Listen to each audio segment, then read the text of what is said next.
Hello everyone, 2 minute के अगले series में आप सभी का स्वागत है।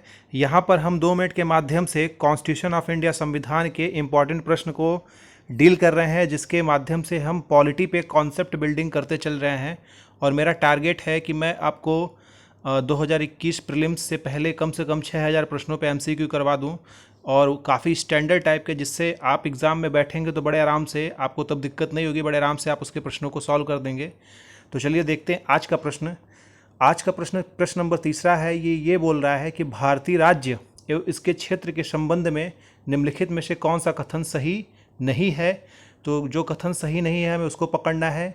स्टेटमेंट नंबर 1 ये कह रहा है कि भारत के राज्य में जो समाहित होते हैं वो क्या क्या होते हैं। भारत के राज्य क्षेत्र में राज्य, संघ राज्य क्षेत्र, संघ राज्य क्षेत्र का यहाँ पर मतलब ये है केंद्र शासित प्रदेश, और ऐसे अन्य राज्य क्षेत्र जो अर्जित किए जा सकें समाविष्ट होंगे। ये स्टेटमेंट बिल्कुल सही है।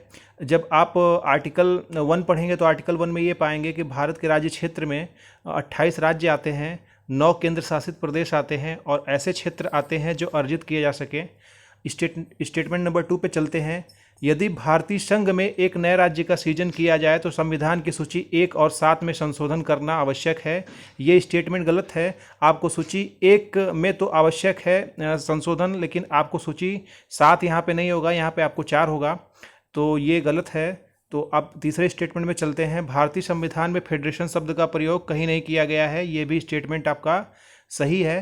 तो केवल आपका यहाँ पे ऑप्शन 2 वाला गलत है, और आपसे गलत पूछा है, तो यहाँ पे आंसर आपका दूसरा वाला होगा। लेकिन फिर भी हम चौथे को पढ़ते चल रहे हैं, बिकॉज हम कॉन्सेप्ट बिल्डिंग पे काम कर रहे हैं। चौथा जो है ये बोल रहा है कि भारत के संविधान के अंतर्गत एक नया राज्य बनाने के लिए साधारण बहुमत की आवश्यकता है। ये स्टेटमेंट भी आपका सही है। तो जो इसमें आपका सही आंसर है वो आंसर 2। Okay, thank you.